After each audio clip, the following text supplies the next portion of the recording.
Moi j'ai fait à 333 km, j'ai pas dormi. C'est pas... Et là sur les 600 km maintenant, bon on a démarré comme ça, maintenant il va falloir qu'on gère. Journalièrement un peu de repos. Mais après ça passe. Hein. Je pense que dans la fin on dormira peut-être même plus. Parce que je pense qu'on va courir un peu plus. Donc on dormira plus, c'est normal. On glande, on dort pas. Hein? On bosse, on se repose. Une certitude, pour espérer gagner, il faut s'imposer une course presque sans repos. On allait partir. Ouais. Il est l'heure, hein. C'est ça, c'est un effort à faire.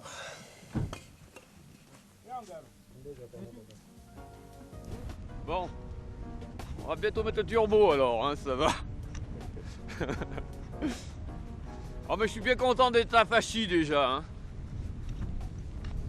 Parce que c'est déjà un bon point. On a déjà tenu jusque là.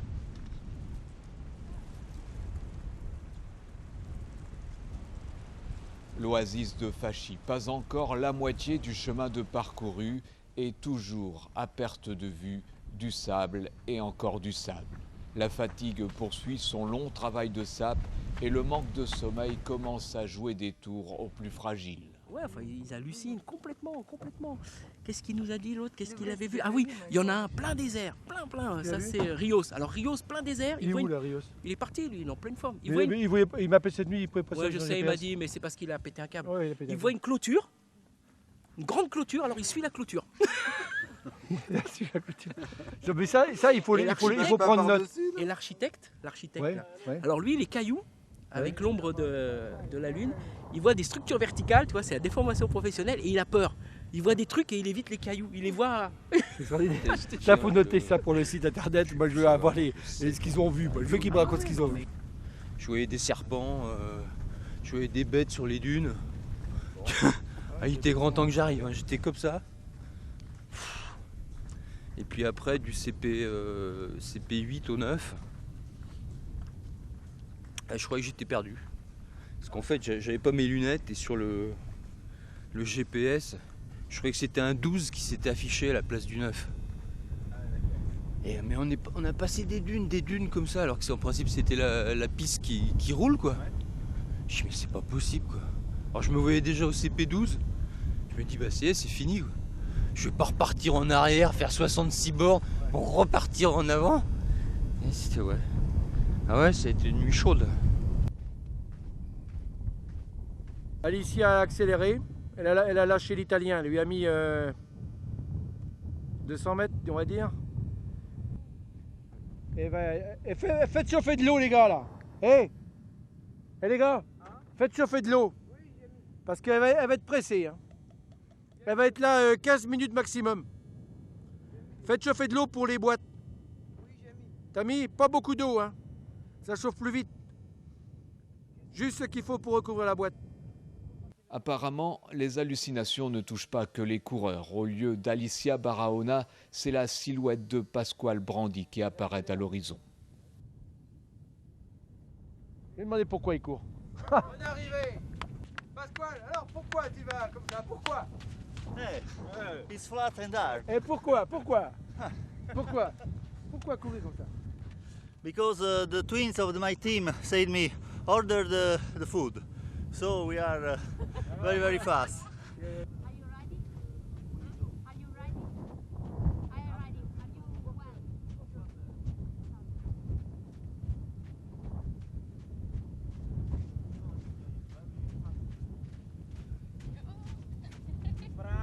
you well? Alicia Barahona, Pasquale Brandi, un duo redoutable. Un minimum d'arrêt au CP, un minimum de repos. Les poursuivants sont peu à peu distancés. La recette est simple et efficace. Pasquale, very smart. Smart. Smart. Elegant. En tête de la course depuis plus de 200 km, Brandy et Barahona semblent intouchables, impressionnants.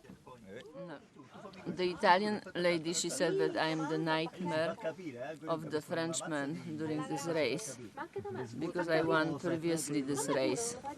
So now everybody wants to know where I am, how I feel. If I'm sleeping or I'm not sleeping, if I'm drinking, not drinking, if I have blister or not blisters. So that's why. But it's just a race. Whoever has a better day, whoever is performing better will win. E questo è bello. Quindi io sono il capo, non è che tu corri contro di me. Elle est le cauchemar des Français, c'est vrai. Yeah, yeah. C'est vrai. Merci. Ciao. Gracias. Ciao.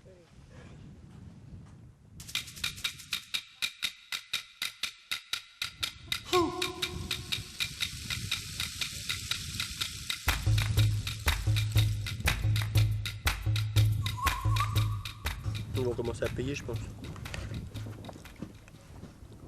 Mais ils sont forts. Hein. Ils sont forts. Hein. Mais l'arrivée est encore loin. Derrière, Patrice Fayolle et Gérard Quint, confiants, continuent leur petit bonhomme de chemin. Bon, on va soulager un peu les pieds. Hop. On a couru quasiment les 21 km. Là, on a fait une belle étape. Une belle étape pour Patrice Fayolle et Gérard Quint, mais plus loin, beaucoup plus loin derrière, pour certains, c'est la galère. Ouais, non, ça va pas, j'en ai vraiment plein le cul. Hein? Ouais. C'est presque fini. Ah, vivement que ça se termine, parce que là, la limite, elle était atteinte. Limite atteinte aussi et dépassée pour Patrick Renaud. Trahi par ses pieds, le Breton jette l'éponge. Si je repars, je vais sentir que je vais pas avoir mal, mais bon, ils vont continuer à se détruire, donc bon, je préfère arrêter. Il faut être logique, raisonnable, quoi. Parce que là, c'est carrément 4 orteils sur 5 hein, de chaque côté. Ah oui. Ouais. Ouais, c'est con. Il est bien parti. Il était bien préparé. C'est toujours con quand on abandonne une course. Mais on ne sait pas ce qui arrive. Hein. Un jour c'est lui, le lendemain ça peut être un autre. C'est con, surtout sur des grandes courses comme ça. Mais bon, on n'imagine pas la souffrance. Hein. C'est important des fois.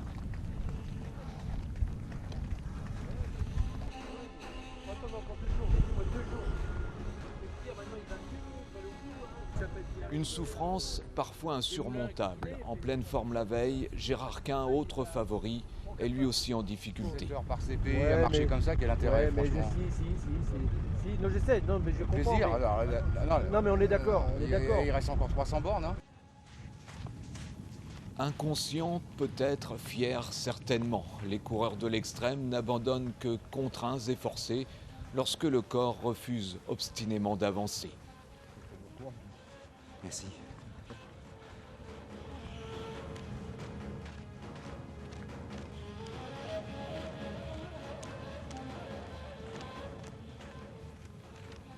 Gérard Quint avait terminé second de la première édition en 2004. Cette fois, malgré son courage et sa volonté, il ne franchira pas la ligne d'arrivée.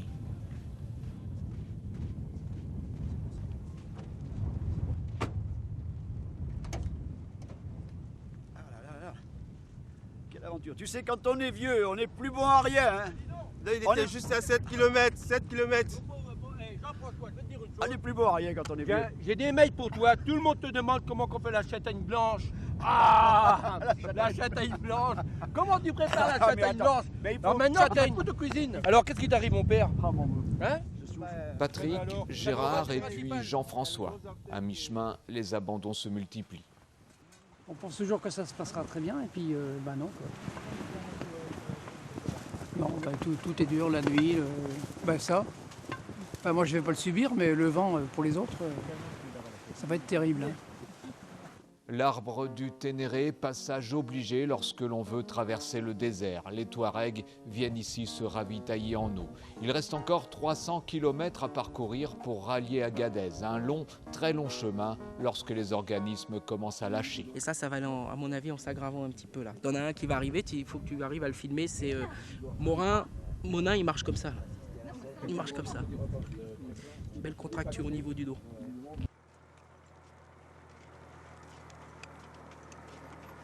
J'ai pas eu mal au dos, je serais pas là. C'est ça le malheur. Allez, tiens, les mains. Désormais, les coureurs suivent la piste qui mène directement à Agadez, la ville d'arrivée. Régulièrement, un vieux camion Mercedes apparaît dans un nuage de poussière. À bord, toutes sortes de gens, des artisans, des intellectuels, des femmes, des enfants et même des vieillards. Nigériens, Ghanéens ou Ivoiriens, ils ont en commun de fuir la misère. Regarde les gens là-bas en haut, sur la voiture, il y a plus de 125 personnes. Il y a des gens qui n'ont même pas de quoi manger sur la voiture. Il y a des gens encore qui n'ont même pas de l'eau à boire, ni quelque chose pour manger. Les gens souffrent. Et vous partez où? On part à la Libye maintenant, tout droit. Pourquoi aller en Libye? Pour chercher de quoi manger. Le trajet vers la Libye dure une huitaine de jours. Serrés les uns contre les autres sous un soleil de plomb, tous rêvent à un meilleur avenir. Un voyage, ou plutôt une loterie où les joueurs retournent souvent à la case départ.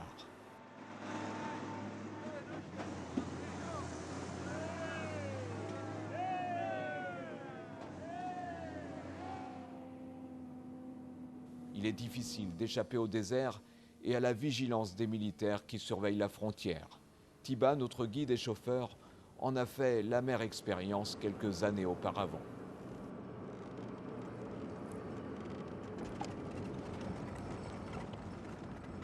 Ouais, j'ai été arrêté par la police après une heure. On nous a amenés quelque part, on nous a un peu fait peur. Après, on a donné un peu de sous. Et c'est bon, l'affaire est réglée. Ils nous ont laissés.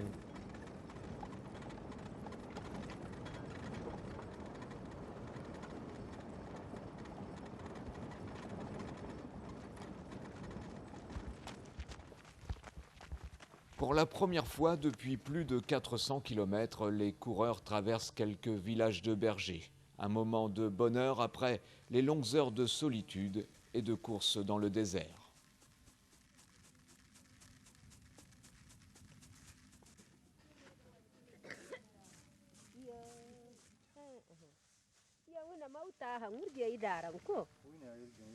Tiens, on peut manger. Hein?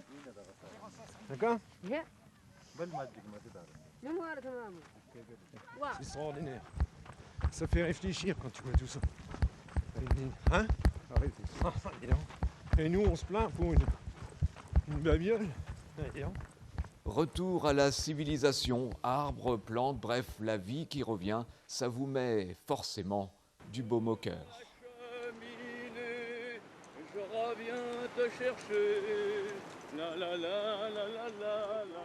Aujourd'hui c'est dimanche. La la la la la la la la. La la la la la la la la. Capri, c'est fini. La la la la la la. Ba la la la la la. La la la. Ça me décompresse, comme ça je suis tranquille. Je pense pas à autre chose. Je suis décontracté. Puis c'est la fin de la course, on va essayer de rentrer tranquillement, sans se blesser. Il n'y a pas d'objectif, rien. Moi je commence à zigzaguer, je me couche 5 minutes et je repars. C'est bien. C'est bien André. Les meilleurs arrivent maintenant aux portes d'Agadez. Pour les autres, il reste encore 2, peut-être 3 jours de course avant de franchir la ligne d'arrivée. Mais pour eux, l'essentiel est de terminer l'épreuve, effectuer les 600 km dans les délais et pouvoir dire « je l'ai fait, j'y étais ». Grâce à vous, la douleur est en train de partir.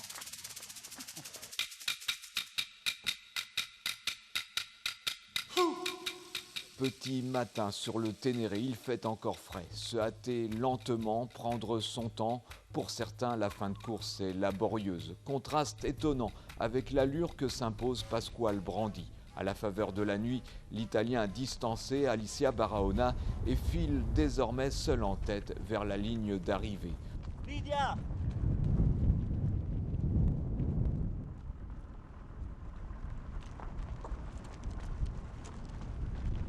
Bravo! Ciao! Tutto bene? Incroyable, seulement quelques heures de sommeil, plus de 500 km dans les jambes et Brandi conserve une foulée toujours aussi légère.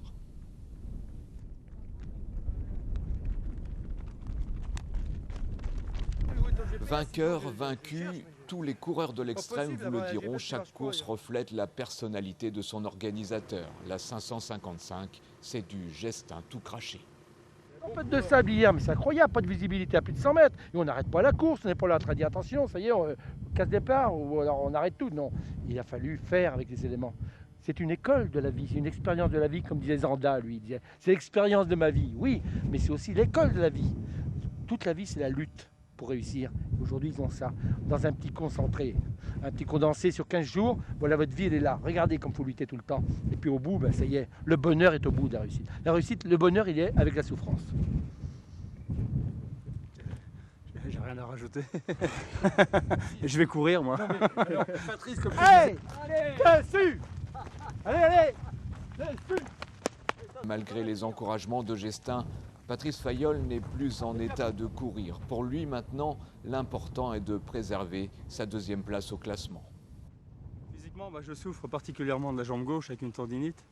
J'ai fait un effort important l'autre jour pour prendre la première place. Et derrière, la fatigue a fait que je n'ai pas pu tenir longtemps. Et c'est la jambe qui dérouille, donc la douleur, elle prend tout doucement. Et là, j'ai le tendon qui est cuit, quoi. Donc ça fait terriblement mal, j'ai du mal à plier la jambe. Donc pour courir, c'est pas facile. Donc je traîne la patte, voilà. Ça va être dur. Ah oui, ça va être très dur, je le sais bien. Hein. Mais bon, dès le départ, on le savait que ce serait très dur. Ce serait pour ça, il y aurait autre chose. Et quand je pense qu'on a payé pour en chier en plus. Hein, et on paye cher. Donc il faut qu'on en ait pour notre argent. Hein. On se demande pourquoi vous faites ça. Oh purée, bon, faut même pas se le poser, cette question-là. Derrière Pasquale Brandi et Patrice Fayolle, c'est l'hécatombe. Alicia est maintenant largement distancée. Ses rêves de victoire se sont définitivement envolés. Plus loin, solitude, coup de barre, épuisé, Didier Le Mauve craque lui aussi.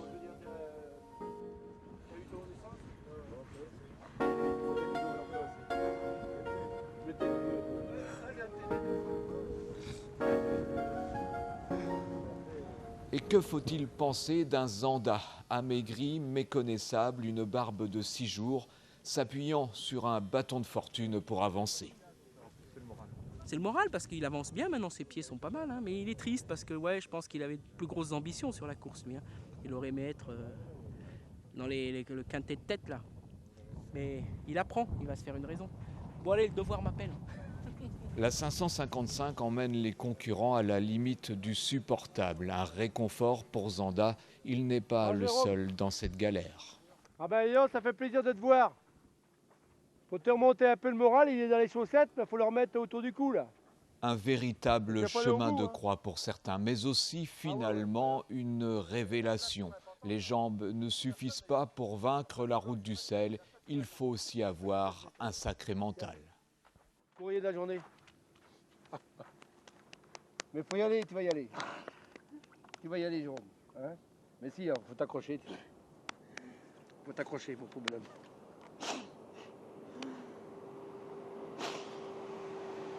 C'est comme ça qu'on devient un homme. C'est déjà un homme, remarque. C'est comme ça qu'on s'endurcit, quoi. On s'endurcit. Et ça, c'est une sacrée expérience, tu verras. T'en reparleras dans un mois, tu verras. Tiens, ta casquette. Il faut y aller au bout, hein. Ils t'attendent là-bas, hein. Cyril, tout ça, ils m'ont dit, dis donc, tu lui dis hein, qu'il aille au bout. Hein. C'est vrai, tu vas y aller. Hein. Tu vas y aller.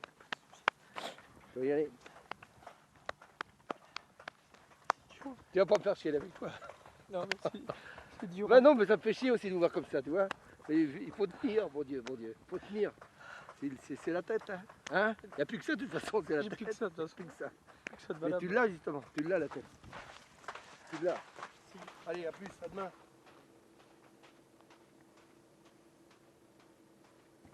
les admire, hein.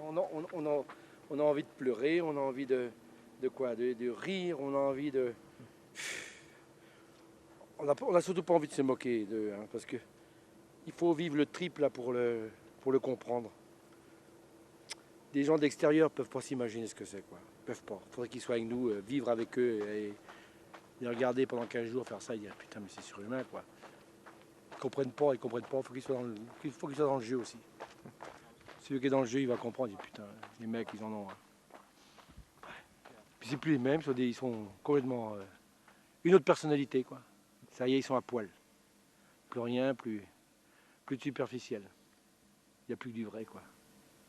Tu grattes derrière, là. C'est l'authenticité qui reste, voilà. C'est là qu'on voit les gens authentiques, ouais, c'est le mot. Il n'y a plus de frime, il n'y a plus rien. Le vrai, brut de brut.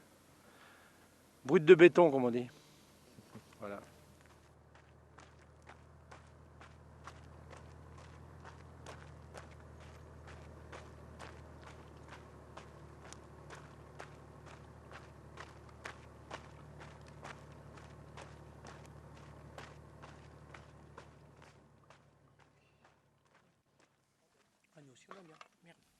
« 150 km de Agadez, tout le monde sait Jérôme en grande difficulté.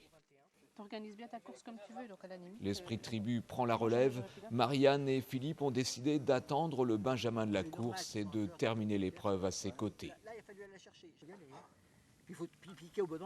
Les heures s'écoulent lentement, ponctuées par les passages des concurrents et les visites des enfants du village voisin. Ces derniers viennent récupérer les bouteilles plastiques vides laissées par les coureurs, récipients de fortune, une richesse dans un pays comme le Niger.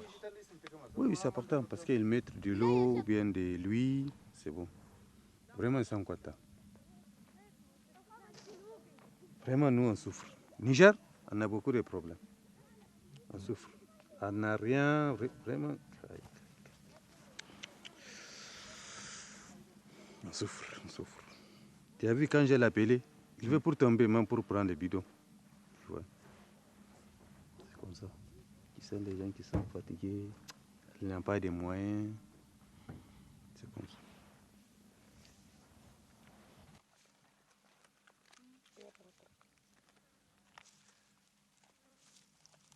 Après plus de 400 km de course, la vie reprend ses droits. Les villages de bergers, de plus en plus nombreux sur la piste, signifient la fin du désert. L'arrivée se rapproche, une délivrance pour Patrice Fayolle. À bout de force, vidé de toute énergie, le Normand avance à petits pas, qu'à un quart, un vieillard aux portes d'Agadez. Un vieillard qui aura mis à peine 6 jours et seulement 6 heures de sommeil pour traverser les 600 km du désert. Allez Patrice, je vais t'aider à marcher. Merci. Ah, c'est bien. C'est bien. Bien Patrice. Je t'ai maudit cette nuit. Ah ouais. Ah ouais, mais c'est la dernière. Ouais. Tu vas plus me maudire dans 8 jours, Ah tu vas non, avoir c'est envie bien. de repartir. Ah ouais. Dans 8 jours, c'est fini. Ah ouais. Le moral, il sera plus dans les chaussettes. Il sera revenu là, Ouais. dans la tête. Il sera revenu dans la tête. Le moral, le moteur des coureurs de l'extrême. Didier Lemauff a retrouvé ses jambes et son envie de courir. Il termine 3e de l'épreuve en 6 jours, 6 heures et 12 minutes.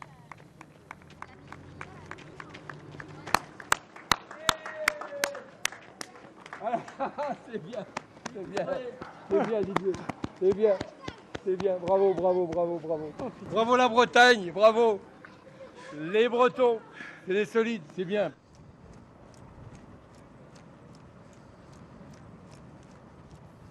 Comme Didier Lemauff, Alain Trancard termine l'épreuve en pleine forme, bien dans sa peau, tranquille et serein. Pour d'autres, à l'évidence, il est hors de question de battre des records. Ils sont beaux les sportifs. Hein,